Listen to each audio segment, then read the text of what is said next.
Welcome to Malcom Read's How to Barbecue Right, a podcast where we talk about barbecue, share recipes, and discuss all things delicious.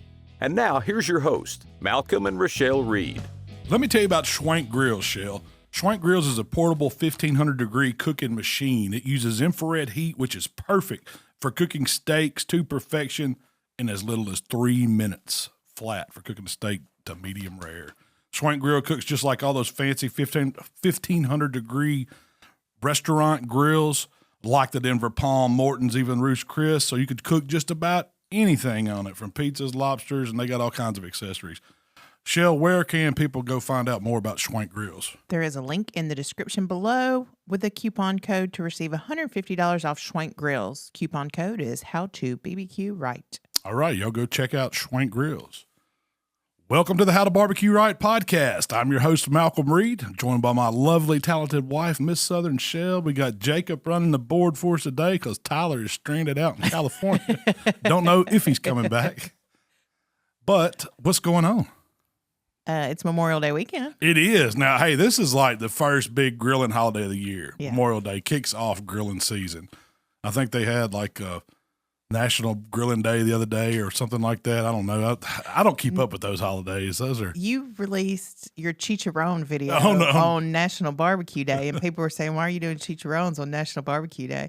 I didn't even realize it was National Barbecue. Every day is National Barbecue Day to us. That's exactly right. But Memorial Day, when I think of barbecue holidays, it kind of kicks off barbecue, the grilling season for folks. I mean, in the South, we get, you can pretty much grill year round around here. We've been kicked off grilling season. Yeah. Now that I got the smokehouse, we kicked it off. It never stopped. I rolled deer season and kept cooking and started cooking in January and February. So it's rocking and rolling now. Real quick, I want to give a rundown of some places we'll be this summer. Okay. We're going to be at Mitten Barbecue Supply in Grand Rapids, Michigan on July 13th. They're doing a big event. There'll be samples. We'll be there. So check that out if you're going to be in the Grand Rapids area. We have a burger contest happening here in Hernando, Mississippi at the shop, June 15th. We're going to be passing out free burgers. And somebody's going to win $1,000 for their best burger. Yeah, it already filled up. Yeah, it's filled. So you may not can get in the burger contest to compete now, but you can come out and you can eat a burger, and I'm sure people are going to be sampling some of their burgers and stuff and just hang out and have a fun time in the parking lot. And then we'll be in Oxford at Circle in the Square Brewery on July 27th. Man, that one's going to be fun. I think so, too. So if y'all don't know, there's a new brewery down in Oxford, and it's 1 mile from the Circle, 1 mile from the Square. That's how they got the name. We're going to be there passing out some barbecue and drinking some cold Oxford beer. I think there might be a band playing there that day. So that's going to be a fun time. Yeah. You know I love Oxford. It's one of my favorite towns. It's a pretty nice town. It's a wonderful town. Scenery's awesome. Yeah. Got the beautiful grove there. Yeah. What does he say on that one movie where all right. They stay the same. I keep getting older, they stay the same age. That's exactly how I feel about Oxford. Every year I age, but those girls stay the same age around there, Shell. That's a little creepy, Mel. I take that back. It is creepy. This week you cooked Old School BBQ Chicken. Man, that was a fun recipe to do because it was just grilling some chicken. When I think now, of course, we didn't have Primo grills growing up or anything like that. I mean, the grills my dad or, my uncles and everybody cooked on when we had barbecues, most of them were like homemade grills. You may see a Weber back in the day, maybe an old PK. But most of the time when it come to cooking like a large family picnic is basically what we were having. They would just be like 50-gallon drums. Yeah. Somebody done turned into a grill. They might have a side smoke box where if they were trying to do some smoking, but most of them just homemade things. And that's all I remember. And they cooked the best barbecue. Or to me, I fell in love with it like that. We weren't smoking. They weren't smoking whole hogs and pulled pork and stuff like that. It was mainly ribs, chicken. They always had burgers and dogs for the kids.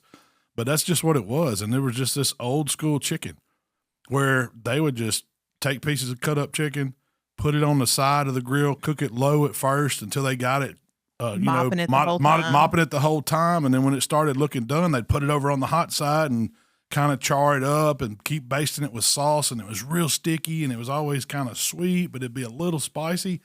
That was what I was going for. And I remember you brought your plate to the grill. Yeah, and got it off. and they would hand it to you. That's right. It didn't get panned up. They weren't spending money on all these aluminum pans and foil that we use. My mom and dad go crazy when they see me cook a contest or something. It's like, you use so much aluminum foil. That stuff's expensive. I was like, man, what did aluminum foil cost back in the day? Because I could dare shoot the pans. My grandma's wash the pans. Yeah, my grandma will lay the aluminum foil flat and like protect the aluminum pan. Yeah. Oh, my mom, she'll recycle it too. They'll have aluminum pan over they've done washed off and drying, and then the pans, like every pan that I use when we barbecue at their house or they're around, she wants to wash them. I can't stand when we throw them away. I'm like, that costs 15 cents. It's okay. It's meant to be disposable, but that's how it was. But I mean, I guess things were different back then. They learned to conserve more, and this was just chicken's cheap. You can go buy 8 pieces of chicken. I mean, it's probably one of the cheapest things you can buy to cook on a grill, but man, it's delicious. I'm telling you. Even just leg quarters. We had a lot of leg quarters growing up. Yeah, that's what I always remember. Or quarters where it's the thigh and the leg. Yeah, chicken that's quarters, it. I guess. Yeah, chicken leg quarters. My dad he had a recipe where he would boil the chicken leg quarters in like a crawfish boil, like the Louisiana concentrate stuff. Right. So he'd boil the chicken in that, kind of parboil it, and then he'd grill it. And I guess that was the idea, was to render the fat. That's right. I mean, it's a really good technique to get the chicken skin good because you're rendering all that fat out in the bowl. I mean, this is sacrilege, but my mom, I mean, their family on my mom's side, we never had a slab of ribs. They cut up ribs. They bought ribs by the case. They'd cut them up. They'd had this big pot, man. They'd parboil those ribs. I remember. And then that. And there wouldn't be nothing, man, it stunk so bad. I just remember it being foamy and coming out of it's like, ooh, that ain't good. It was we would use like a big stock pot. Yeah, that's what it was. It was like a big stock pot. Not quite a crawfish pot, but a big pot. And it'd just be full of these 2-bone pieces of ribs. And they'd even take the rib tips and they'd be chopped up and they'd be in there boiling. But when they got through with that, they'd strain it all. And it was the most disgusting looking thing you ever seen. Yes. But they'd cover a grill and all that. And they'd bring out this old mop and they'd usually have like a milk jug that had been cut where they could get the mop in it. Oh, that's a good And that idea. would be the saucer, and they were just dabbing it all over those ribs and the chicken on the grill. And by the end of the day, when they got through caramelizing sauce on them, they weren't bad. Now, it's not a smoked rib. This is like family picnic old school ribs. I'd like to try one of those now, considering all the barbecue I've had up to the, in my life. To see what those were like? Yeah, to see how I couldn't tell you the last time I had a boiled rib like that. I think of them fondly, Yeah. I mean, I think those things you get in your head from being a kid. And that's what sets barbecue memories for me. And that's kind of what barbecue is. Because when I think about it, I think about going to the lake on 4th of July or going to Memorial Day at somebody's house and how fun it was as a kid to be there and to be around the men on the grill, and the women were always prepping the tables and the sides, and there's always delicious stuff to eat. Coolers full of drinks, and the watermelons would be iced down in the coolers and stuff. And that's just barbecue memories to me. And I mean, I guess probably why I have such a passion for it, because it was always fun, and family and friends. But I loved it. And I mean, I ain't saying those ribs will win any contest or anything, but they'd eat. The chicken was always good. Yeah, chicken was always good. My dad's side of the family would actually cook slabs of ribs. Would they smoke them or? My papa would. Yeah, he would. He liked to smoke. And they had like an old. Cooker do you it was have? like an old bullet. It wasn't a Weber Smoky Mountain. I don't even know if that model was out back then, but it was some kind of bullet shaped. My dad had Masterbuilt or something, and had these little metal water pans that would go in it. That's how, that's probably where I got my first slabs of ribs from that. And they were always pretty good, but they weren't like my papa didn't use a barbecue seasoning. He would just season salt and pepper and add a few things to it, and that's all he put on them. So it was more of a classic. I wouldn't say it's Texas styles. It wasn't heavy pepper, but it was just a seasoned smoked pork. It Did they have a He had a bunch of sauce on it. He always used Mall's sauce. You remember Mall's? It was I guess it's an old brand. I don't even know if Mall's is still around. I've never heard that of was Mall's. the sauce he always used. It probably used it because it was always on sale. Yeah, it was like one of those 75 cents a bottle sauces back in the day. We always had Bullseye. I remember Bullseye.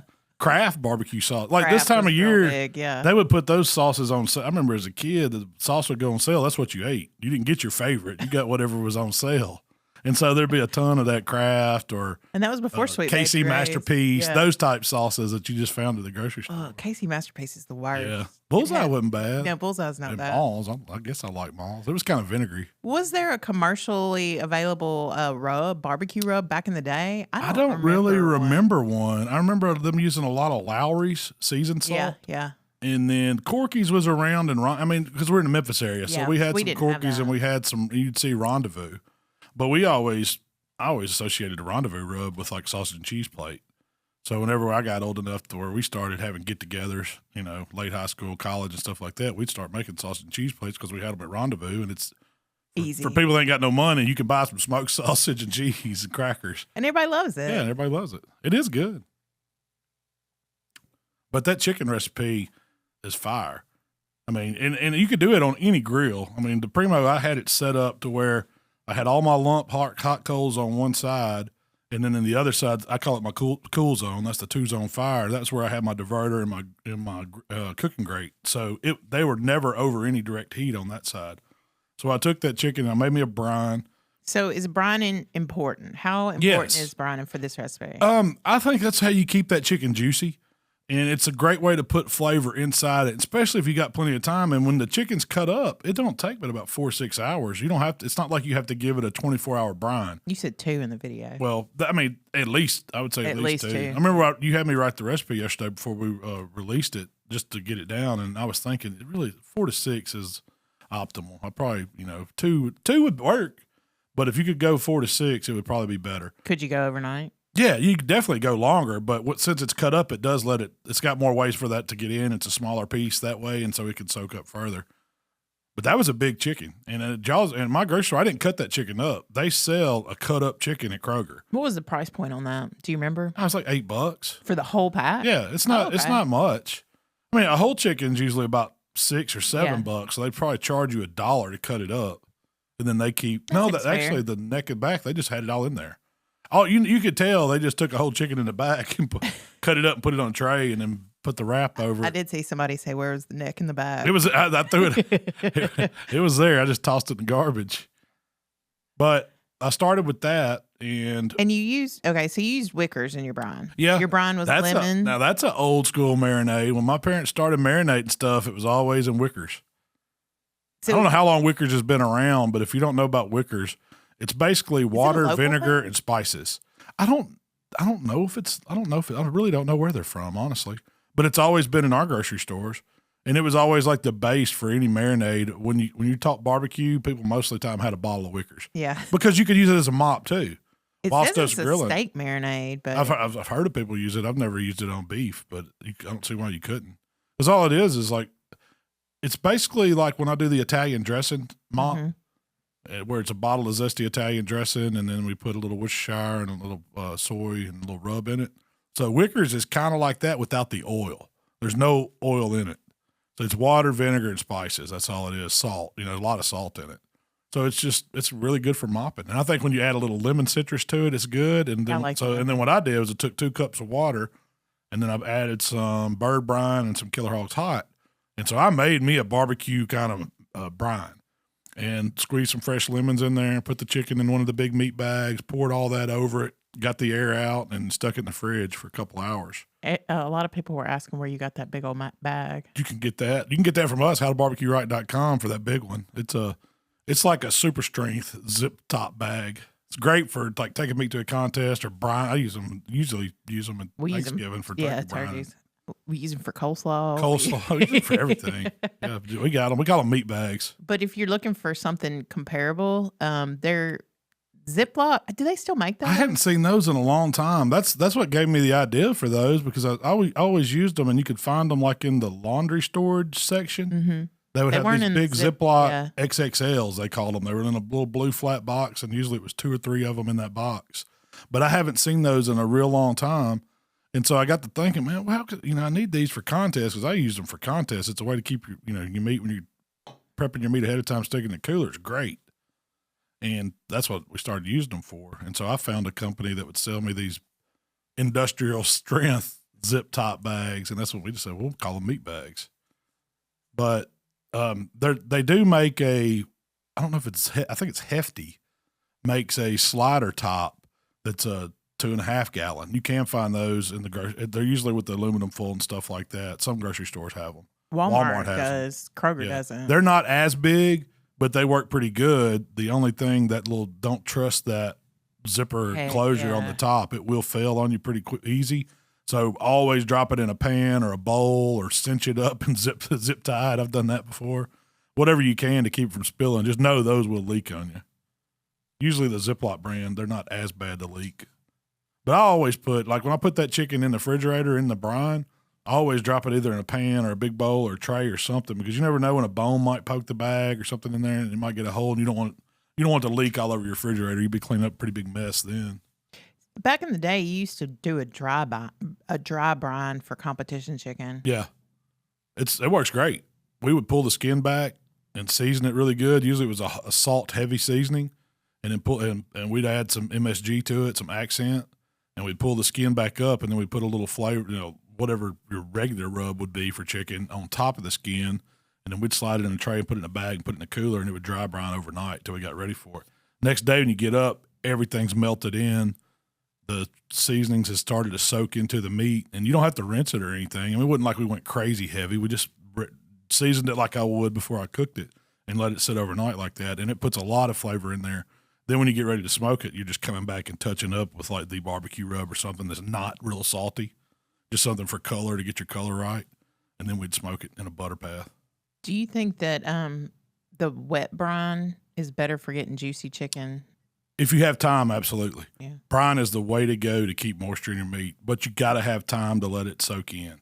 That's why turkeys get so good, leaving them in there 24 hours. Even a pork butt, you really can't do that at a contest. It would be way better than injecting to be able to brine a butt, but you just don't have the time, because you need at least, like for a whole butt, you need 24 hours. I was going to say 2 days. But 36 is better, and so anytime you could get it submersed in that solution, it wants to kind of level itself out. That's why a brine works, because you've got that concentration of salty ions or whatever. I don't know the scientific terms for it, but they're wanting to get in this piece of meat that doesn't have that concentration. It's trying to stabilize itself, and that's why you get that transfer of flavor, because while that pores are opening up and that salt's going in, other flavors are going in too, and it's causing that meat to be juicier.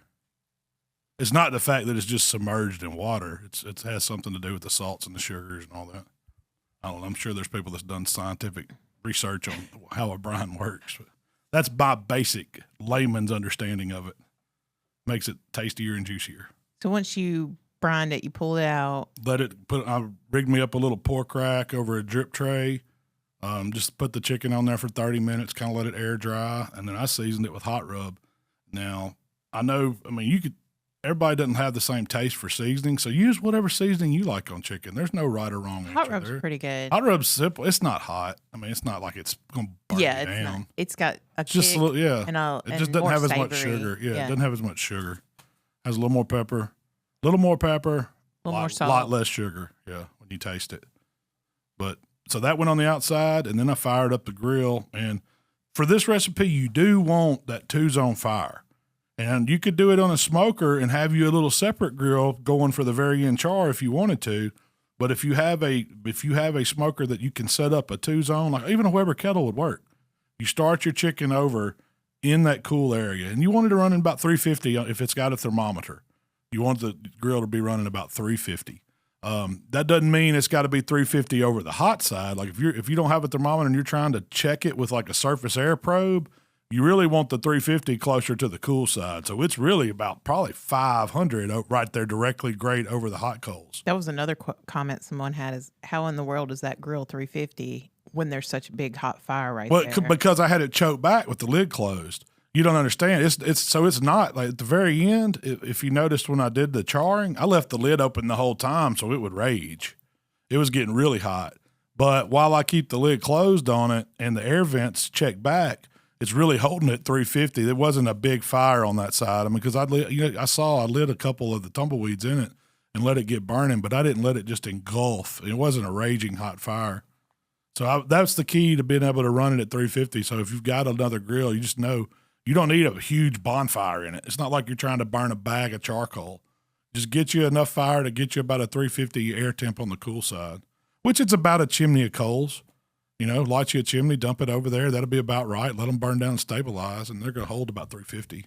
So I noticed in this recipe, you didn't use a charcoal chimney. You just poured your lump in there. I did. It's because I didn't want them all lit. I didn't want a raging hot one in there, because once you do get that ceramic grill, that Primo hot, it holds heat better than any other grill. It's going to keep it there. So you don't have to have depending on what I'm doing, I lit a chimney in one. If I want to grill steaks fast, I'll go ahead and do that. But if I knew that was going to be, say, an hour and a half cook, which is about what it was, just lighting a couple tumbleweeds in the pile and letting it spread naturally will work. And everybody wanted to know where you got that lighter. That lightsaber, that is Royal Oak's new lighter device. They call it the Flame Saber. Flame Saber, is that what they call it. They're actually, I think you can buy it at Home Depot, Tractor Supply right now. It's about $24, but it's cool. It takes it's like a creme brulee torch. Like, you had to buy that little skinny butane bottle, and it's got a little hole in the bottom that you fill it up, and then it's just press and shoots you can adjust that flame. I had it wide open, Jack. It was, but it shoots you don't realize it, but it's like, it's pretty cool. That's my favorite new grilling gadget of the year. It lights the tumbleweed like instantly. Instantly. I don't know how many, because if you don't sit there and burn it, it'll probably last a really long time on one load of butane, because you saw how fast it's just a click, and that's it. But anyway, okay, so you got your cooker. We keep getting distracted. You got your cooker good and hot, 350. I got it running 350 on the dial. You got the hot side, cool side. That's all you need to know. Any grill, keep it like that. If you're just smoking it on a regular pellet smoker or any kind of smoker, run it at 350. Put your chicken on the cool side first, skin side up, and just why skin side up? I just want that skin to set first. So, it's going to be wet and seasoned and all that. And so as it cooks, it's going to kind of start rendering down. The fat underneath the skin will. And if you flip it over, it ain't going to be as pretty. Yeah. That's why I do it that way. Would it hurt? Probably doesn't hurt. So basically you're letting it set. I'm letting it set. It's set in the shape of the chicken. I just want it to I want it to look like a piece of chicken when I get done with it. And so that just goes on there. And usually I look at it in about 20 minutes. So the goal for this is to get it all done in about an hour and 15 minutes. Cut up chicken at 350 ought to cook in about an hour and 15 minutes. So it's not a super long cook.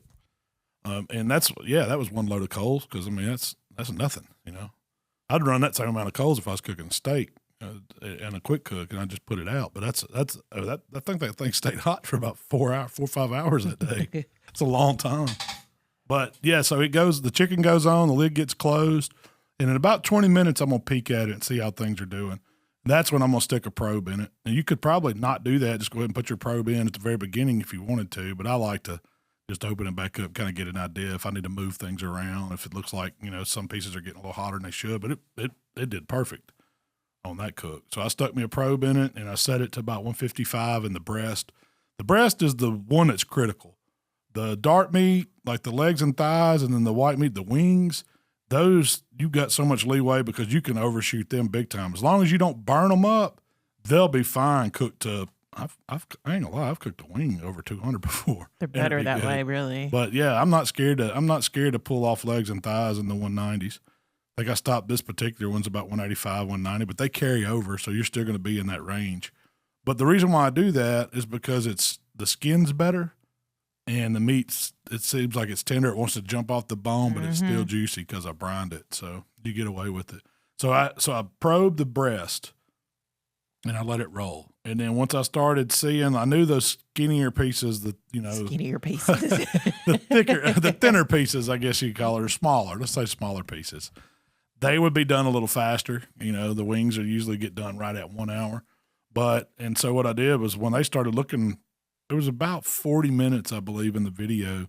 I mixed up me a little barbecue sauce baked glaze.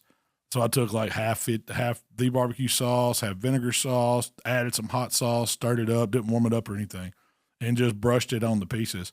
And so I brushed it all over the skin side first because that was the side that was up. And I waited on the breast because they weren't ready. I don't want that sauce to start burning too much. So I kind of waited on them. But as I saw those other pieces were about in that 150, 160 range, that's when I started glazing them. And you let them go skin up with the glaze on them for about 5 or 10 minutes so that can set. Because if you glazed it and just flipped it right over, it's not going to look as good. But if you'll notice when I did that, it was kind of tacky. That sauce kind of glued on the outside. Then I could flip it over, glaze the backside, and I didn't have to worry about it looking bad. And when I flipped it back over, it was already starting to caramelize a little. It was looking like barbecue chicken should look. That's what I wanted. And so. Oh, you definitely got the look. Yeah. I mean, that barbecue chicken. It looked like beautiful. barbecue chicken. Yeah. And so once I did that a couple times, we were about at the hour mark. I moved it over to the hot. I moved the smaller pieces over to the hot side. And this is where I lived, had the lid open. My chicken breasts were still over on the cool side probed, and they were getting right about where I wanted them. I did them for about 1 minute, and then I'd flip them over and glaze them a little bit. And I just kept doing that until I got my temps up. And then once my temps up, my breast was ready to glaze. So I glazed the top of them, and then I moved all that stuff. I didn't take it off the grill. I just moved it back over to the cool side because I knew I was going to char grill the white meat, the breast. And so I did the same thing to them, moved them over to the hot side, and I stopped them about 160 because they're going to carry over, and that's perfect 165. The breast is the one piece of chicken that you can't overcook. You can't, it's horrible. It's dry. You can't hardly swallow it when you're chewing it. And so you want to stop it a little short of 165 and let it carry over to 165. So especially big old T-Rex breasts like those were. Yeah. They were giant. They were. Did you? I don't know try what the they've been breast? feeding them chickens, but it was some super corn. Did you try that breast? Yeah, it was really good. Man, I ate on that chicken for 2 or 3 days. We gave some of it to Tyler. He was there that day, so he took some home. He said that his kids just devoured it like piranhas. It was good. It was really good. I had one of the thighs because you ate one thigh, I ate the other one. It was really good. That's my preferred It's cut. really easy to do. I mean, that's just grilling chicken. I mean, So you're just bringing it up slow, waiting to the end to glaze it and char glaze it and char it a little bit. Then and then throw it back over. It's better when you throw it in a pan, put foil over it, and just let it sit about an hour. That's the way you do it at the picnic. But it was really good. All you needed was some beans and slaw and tater salad, maybe some macaroni salad, all the good salads. Yeah, some cold watermelon. Something you homemade could put ice the blue cream. plate too. Yeah. What all salads would you'd have coleslaw with blue plate, you'd have potato salad with blue plate, you'd have macaroni salad with blue plate. Yep. That was Pasta always salad, a yeah. standard. That was a standard 3. Sometimes you would see the old tomatoes and something. That was my least favorite. Be like tomato salad, would be like onions and Oh, I like wedges that of one, tomatoes yeah. with the mayonnaise and all that, Yeah. and cucumbers. That wasn't one of my favorites. When it's seasoned up. I like good. that one, but I just like it with like salt and pepper. And a little vinegar. I don't like the mayonnaise in that one. No, It gets you to need look mayonnaise. nasty. Needs mayonnaise. What's your favorite side? If you're talking Memorial Day picnic, everybody, it's like potluck style. Favorite side? Which one are you going to get excited about? Like, ooh, Probably the beans. the baked Yeah, I beans. love baked beans. That's probably my favorite. Like, I'm always going to have baked beans. I I mean, love potato salad. yeah, one of my favorites. I like them all. Yeah. But if I had to pick one, it would be the beans. And then if I had to pick another one, this time of year, it's the fresh corn. I mean, see. You did buttercorn. Oh yeah, we ain't got to that yet. That was, you talk about the easiest thing ever. Like, got like 500,000 views. I know. on I was like, TikTok. when I was like, y'all was like, you need to do a corn recipe. And I said, all right, I got one. I'm calling it butter corn. I said, but it's just going to be cheap. There's going to be nothing to it. It's corn, salt, butter. I mean, what more do you need though? So you took a couple of ears of fresh shuck corn. Put It them in wasn't a that pan. much, like 5 or 6 ears. It was the little family tray that I think I bought 2 trays at Kroger of the fresh corn. I just made sure I got all the little hairs off of it. Put it in a pan, salted it really good, and then just put like 3 sticks of butter on top of it. And then as the butter melted, I would go back in. Like in 5 minutes, I started brushing it. Basted it. Yeah, this only cooked like 30 minutes. You don't want to overcook corn; it'll get hard. So you put it on the pellet grill at what? Yeah. 275? 275. Yeah, you're just warming it up in butter, basically. I mean, it doesn't take. It's the easiest. And then when it comes back out, you salt it a little bit more, and then you got this tray of butter you can waller it around in. It is. Is it good? I wasn't there that day. So good. So good. Butter and corn. I mean, how could it be Oh, bad? I love butter and corn. The HowToBBQRight Podcast is brought to you by our friends at Primo Grills. Shell, Did you know that Primo is the only ceramic grill made right here in the good old USA? What? Are you telling me that Primo Grills are proudly crafted here in the USA, ensuring top-notch quality and support for local craftsmanship? I sure am. Plus, Primo Grill not only delivers mouth-watering flavor, but because of their innovative oval design and superior ceramic construction, Primo Grills also gives you a ton of cooking versatility. Whether you're smoking low and slow or searing a steak to perfection, Primo Grills gives you the consistent heat distribution for mouth-watering results every time. What she said, y'all. Y'all visit primogrill.com and check them out. You could probably, you could cook it. My mom does that in the microwave. Like my dad, he'll just shuck corn, put it in a Ziploc bag, and throw it in the freezer. And then when he wants some corn, he'll go get an ear or two out for my mom and him, put it in like one of those little corning bowls with the lid, and just throw some butter and salt in there and stick it in the microwave for like 7 minutes. And then it comes out, you brush it up real good, and it's ready to eat. Oh, that's... And from froze to ready to eat corn, it's an easy way to do it. I like the way you do it, where you just throw the shuck and all. Like you don't shuck the corn. Yeah, you could do. You put it on the grill. Yeah, and you let it go. You just kind of roll it around on the grill for a little while. How long do you? It doesn't take too long. I mean, my telltale sign is when that husk starts to kind of burn and cook away, it's done. And then when you peel it back, the corn's steamy, and it might have a little bit. It don't have much char at all. It depends on how hot your fire is, but most of the time on a pellet grill, it doesn't get too hot at all. They just kind of dry out, but the moisture that husk holds that moisture in on the corn. It's perfect. Then you butter it at the end. Yeah, but it shucks so easy once it's hot and steamy like that. It just falls right out, and then you put that butter. Would you eat corn on the cob without butter? I don't know if I would. That's like two things you got to have with it, right? Why would you want to do that? I don't know. No. Yeah, no. That's two of the best things of summertime is the fresh sweet corn and the tomatoes. Watermelon. Yeah, and watermelon. That's three. That's the summer trifecta right there. That is a summer trifecta. Yeah. At least for us in the South. So this weekend we are you're competing. I'm helping. I don't have my own team, but I joined another team. So, Mark Williams, Swan Life Barbecue. He's having the Outlaw Barbecue Fest in Hernando, Mississippi at his house. Now, I don't know how this is going to go down, how many thousands of people are going to show up to spectate. But I got a feeling he's going to need a bunch of new sod. It has been raining its butt off here. I imagine Mark's a little nervous right now. Think so? Puckered up a little? Yeah. He just must go on and get with it and just face it. He's going to have to reseed his yard. Yeah, just roll with it at this point. That's always, he probably thought, this is going to be Memorial Day. Surely it won't be, the rain will be gone. Nope. It's been raining. I mean, Tyler's trapped in California because of it. So tonight, we're hosting the dinner. It's like the team dinner, I guess. Yeah. I volunteered for that. What are we doing? So I did a big charcuterie board. Heck yeah.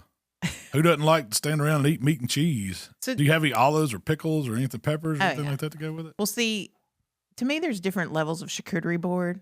There's like your fancy charcuterie boards, where you drink wine or sip a martini. This ain't that. And there's nuts and fruit and real fancy cheeses on it. This is not that. This is the man's drinking a beer, standing around. So you made charcuterie boards. I made charcuterie boards. Yeah, those aren't the same as charcuterie. Yeah, exactly. It's charcuterie.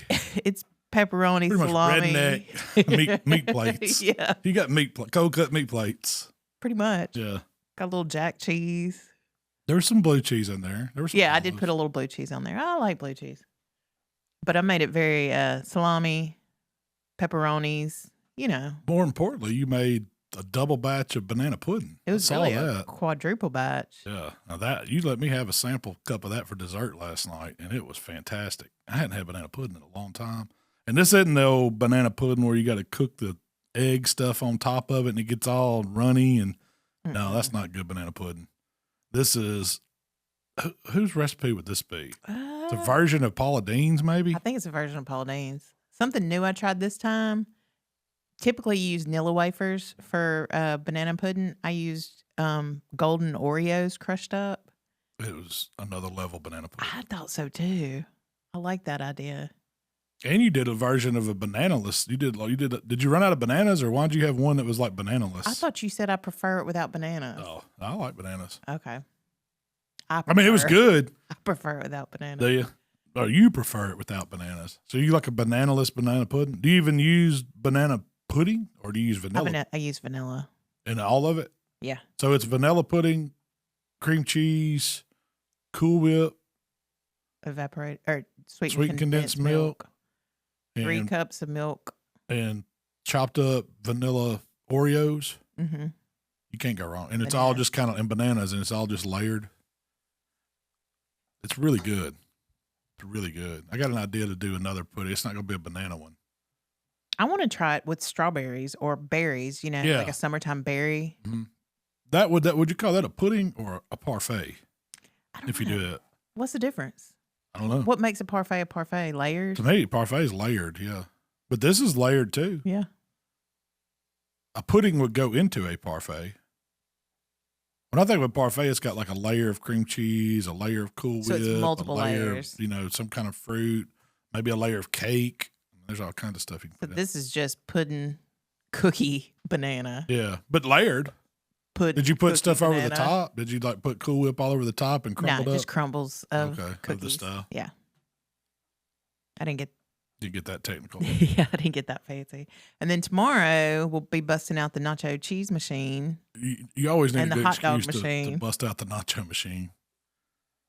So you bought Nathan's Dogs and you brought nacho cheese. Did you buy tortilla chips and all the stuff to go with it? Heck yeah, everything to go. I got blue plate ready for the hot dog. So if ribs aren't enough, you can come over and get you a cheese dog or nachos and a dog. Yeah. That's what I got put in charge of. I was like, they knew where to stick you. We're going to put Cheryl in charge of booze and fair type food. Concessions. You got food and you got beer and concessions. You're also making some bullfrog this afternoon. I want to get a video of you doing that. Share that recipe. Yep. I've shared a bunch, but I'd love making this will be the first batch of the year, won't it? Have I made one this year? Nope. Usually we're several deep because of Memphis and May. Shout out to we hadn't had a podcast since Memphis and May, have we? No. Shout out to the Shed. The Shed won. And big shout out to Heath for winning ribs again, first place ribs again. I think Chris Lilly won shoulders, and the Shed won hog. And congratulations to all the people that got their names called there. And in Smoke Slam, Will Hare ended up winning that with Smoke Masters.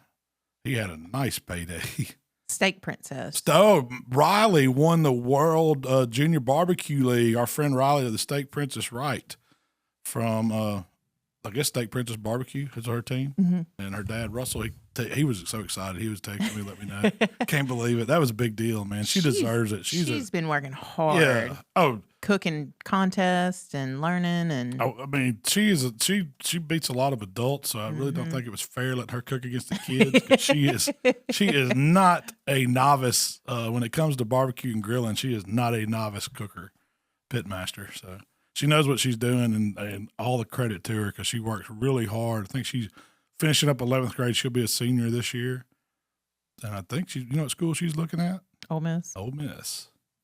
So she may be coming over this way. They're Georgia folks, but I told them that's a really good choice in schools. But yeah, she's a killer out there. Yeah. Y'all check her stuff out, congrats. Steak Princess. Yeah. She's got her own lines she's had her own lines of seasonings like she's been working on since she was probably 13. Isn't that crazy? Yeah, I wish I'd have had that. Go get them back when I was that young. That would have been. What were you doing at 13? Probably playing. They got a Nintendo or something. I don't know. You were not worried about. I was in a future. fishing hole. I was in a fishing hole. I know that. We lived on a lake, so that's where I stayed. The other day, somebody shot a message over asking about how you would cook pork short ribs. I was like, what the heck is a pork short rib? Is that like Applebee's riblets? My first thought That's was what I'm maybe it's thinking. rib tips. Yeah. I don't really know what pork short ribs are, but if I had to guess, it was like chunks of rib. Like that's how they do the beef ribs when they call them short ribs. They take the big bone and they just chop it. So maybe it's some ribs that have been cut. And if so, that would be like Applebee's riblets. But I would season them up, smoke them. Well, do you want to know what they really are? Oh, did you look it up? Yeah. What are they? Or it's either butt cut like pork steaks into smaller sections. Like country style ribs. Yeah, that was what I was thinking too. It says so. Snake River Farm sells them as pork short ribs. Oh. There's a few other people that sell them as pork short ribs. They say that they're a continuation of the baby back rib section as it extends into the shoulder. So it comes from the rib cage, specifically the rib plate. Yeah. So it's basically the back end of the baby back ribs. Okay. They're typically like 3-bone sections. I'd need to see what they look like. They look like big rib tips to me. Yeah, really. Yeah. That's interesting. Well, what I would do with them, I would cook them like I was cooking just the rib tips. And that the rib tips is the part of the whole spare rib we cut off. It's kind of like the sternum area as it wraps around the rib cage. We bust those off, and then we take a hatchet or a thick butcher knife and cut them up into about 3-inch chunks. So that's kind of what that's describing, like a 3-inch piece of pork. But that's what they are. They're longer than a rib tip, you know. Yeah. But they're real they're kind of like rib tips in the fact that they're real marbled. A lot of meat. A lot of meaty, yeah. Probably has some cartilage and stuff in it too. But I would season them up. I'd smoke them first for a couple hours, get some color on the outside, and then I'd pan them with some sauce. You could even put the butter and the honey and the brown sugar and all that to them. Cover them up in full, and then you're basically braising them. That's how you do short ribs of anything. It's get color on the outside, break it down because there's a lot of connective tissue and fat and all that, and you got to render it. So you want to cook them a really long time. These things, you want them super soft. Like if I was temping them, I want them at least 200 degrees at the internal. But when they come out of that braise, when you get them up there and you stick a probe in them and it's going in like butter, like you're not even having to push, it's just falling right through it. That's when you want to let them cool out, let them vent, get them out of all that braising liquid, probably put them on a little raised rack, and then you could sauce them and then stick them back on the pit and just set that glaze, and they would be fantastic. And you could also char glaze them at the end. That would be good. It would give you some of that. Give you a little extra caramelize, and you get that little char action going. Those would be really good. But that's exactly how I would cook them. Get some smoke on them, braise them, cook them till they're soft, fork tender, and then glaze them at the end. Yep, that's exactly it. That's all you do. It'd be super easy. But you could do them. You don't have to do them barbecue style, man. You could go all kinds of directions with those. You could do them kind of Mexican style. You could do them in Italian style with like a tomato sauce. I bet they'd be good for tacos. That would be really good for tacos. We always wanted taco something. Yeah. So I got some questions. Sure. William asked, he emailed me in and asked, so he's wrapping his ribs with butter, and he uses an Italian brandy. He said it's great. It gives it a mild caramel sweetness. Yeah. But basically what he wants to know is, how could he take that? Can he take the juice from the rib wrap and use it to make a sauce? Yeah, I've used it before. I mean, you have to watch it because a lot of times it renders that fat out. And so when it cools off a little bit, I always want to taste it. See if it's extra porky. See if it has any, because sometimes that fat can have a different flavor. It's not really pleasant.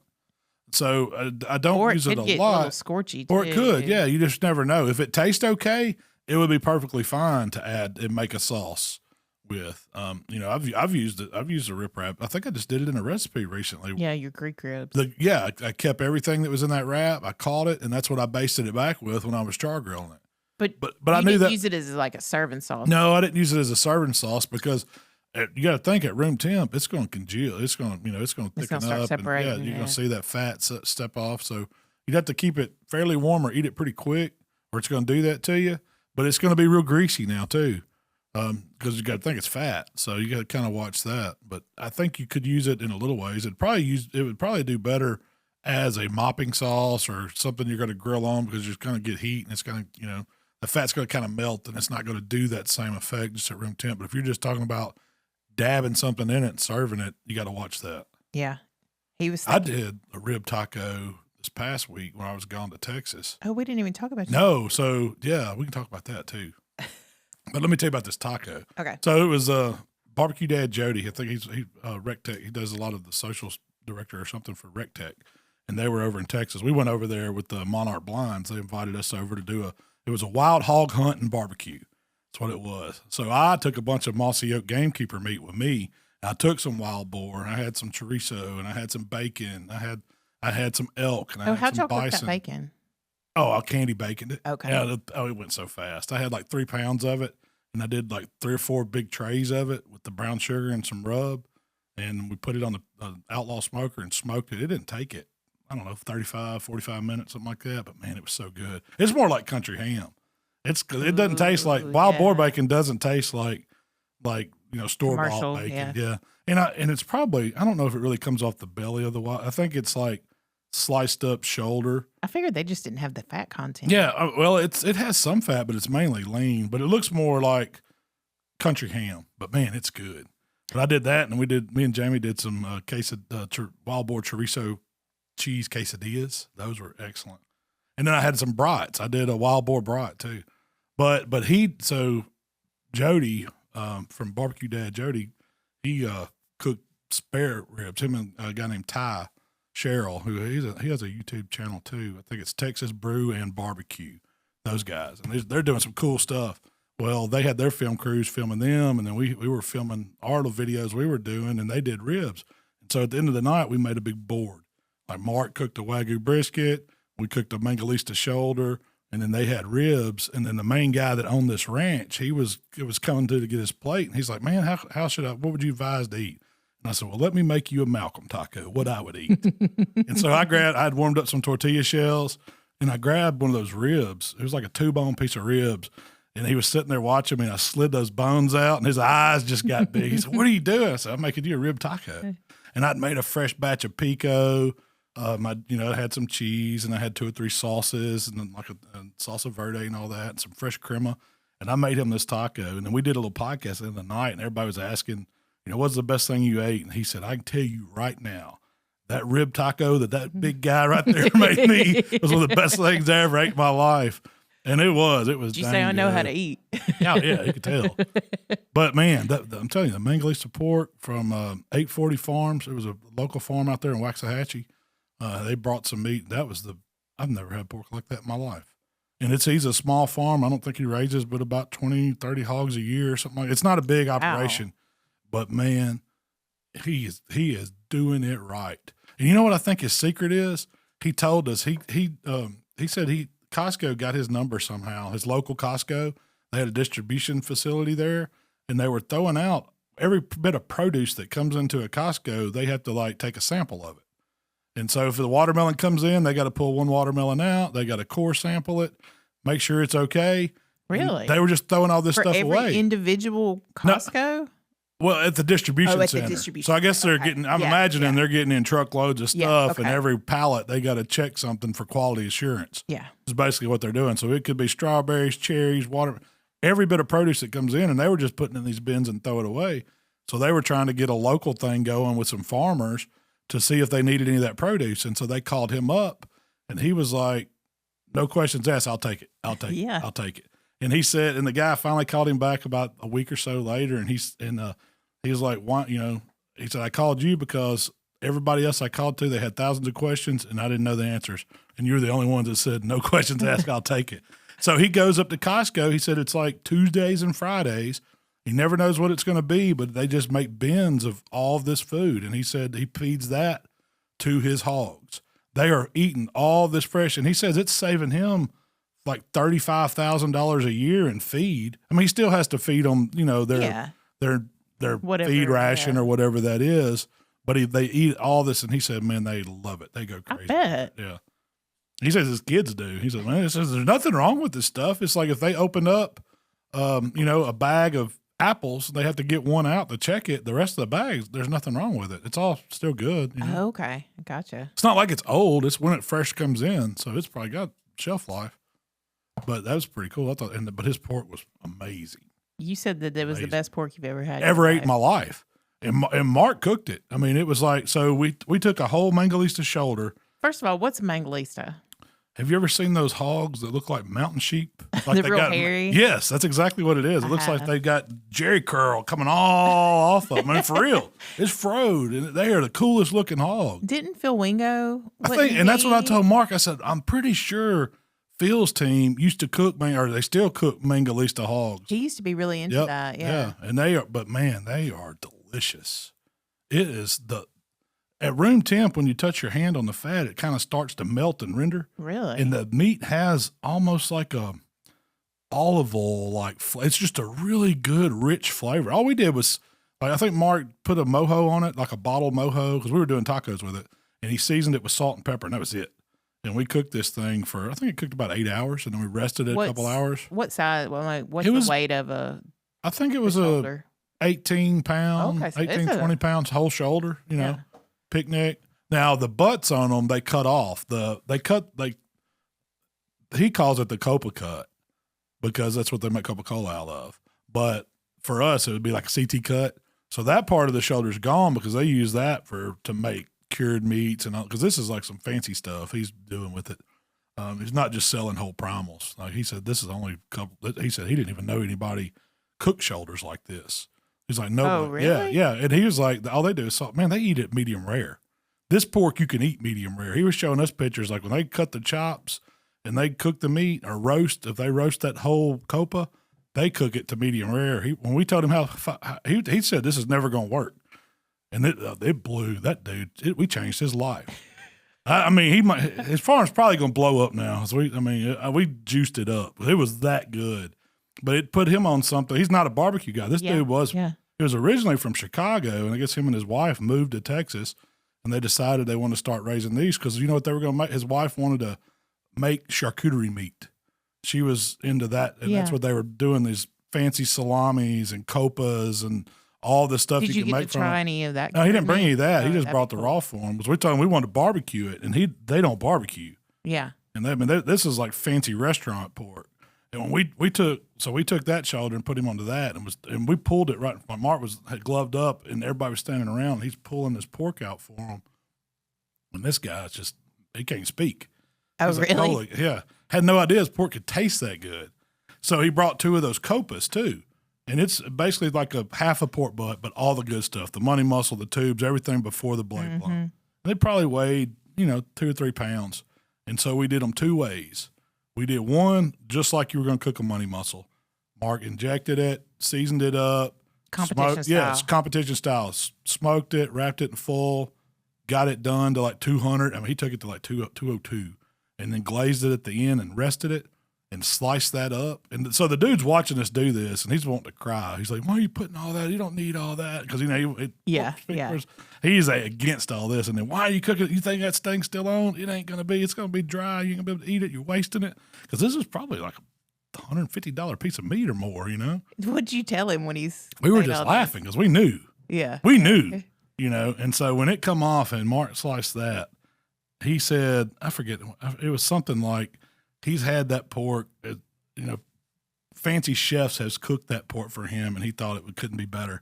And there was no words. And for real, at the end of the night, we had to do a podcast, and we were talking about this dude's stuff. He came back in. If you watch that it's going to be a Meet Dave podcast. He was in tears, and I didn't even know he was over there like sitting on the ground because we were talking about it and how good the pork was. And the dude was breaking down because he had never heard anybody talk about the hogs he's raising like that. It was pretty cool. Well, he come on there and he was really thankful. But it was awesome. It really was. So how'd you do the other copa cut?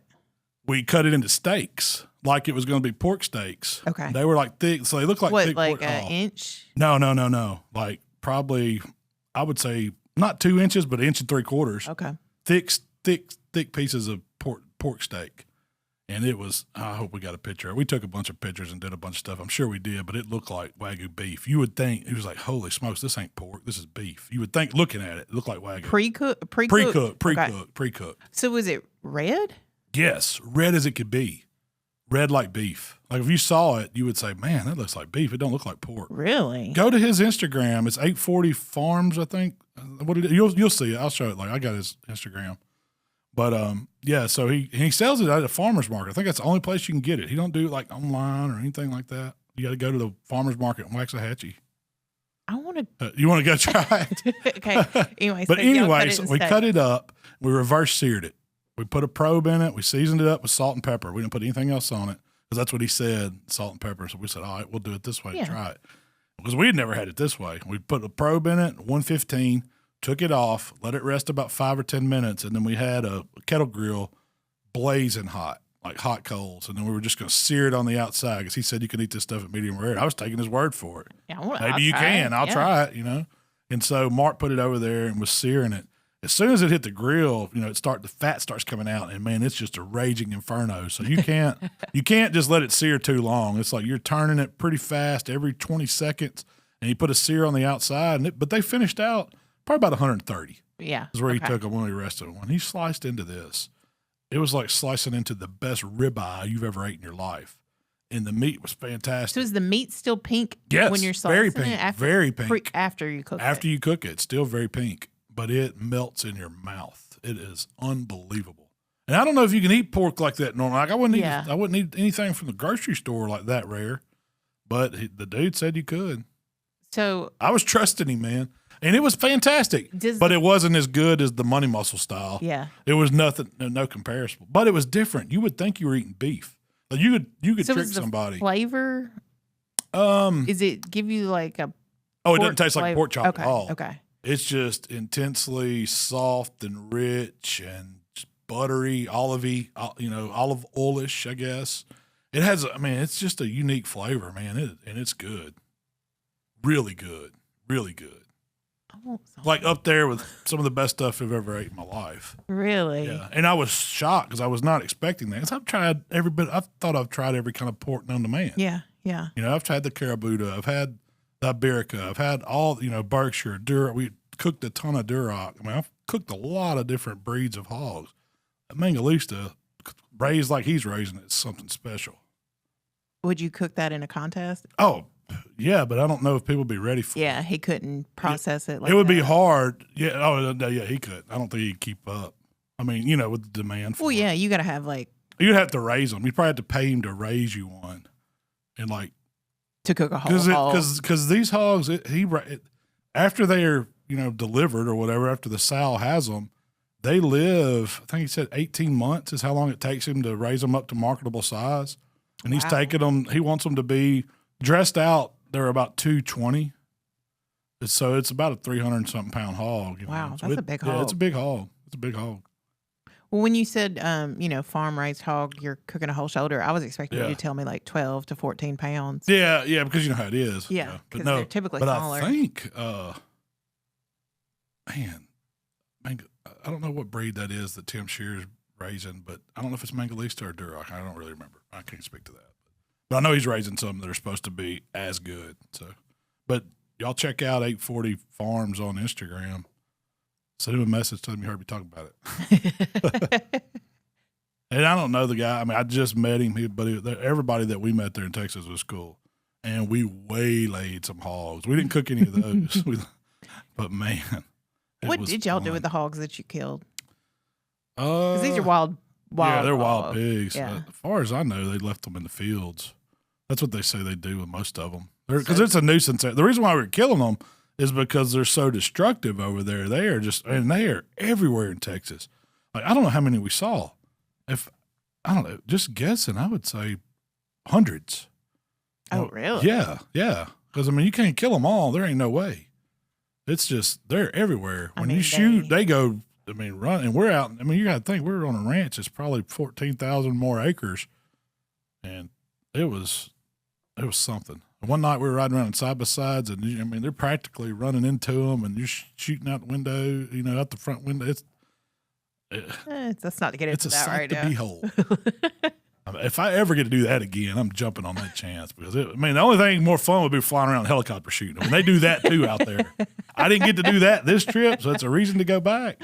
But I did get to shoot them out of a school bus, and I don't know how PC that is, but even if it's legal, but I did it. There's some videos out there going to show them. I hope. We got a bunch of stuff too, but they had a full film crew there. So this was, Monarch Corey from Monarch, he did it up. So shout out to Monarch Feeders and Monarch Deer Blinds, and then Prairie Hill Hunting Club. That was a lot of fun, and all the guys that were there. And with Meet Dave being there, it was a comedy fest too.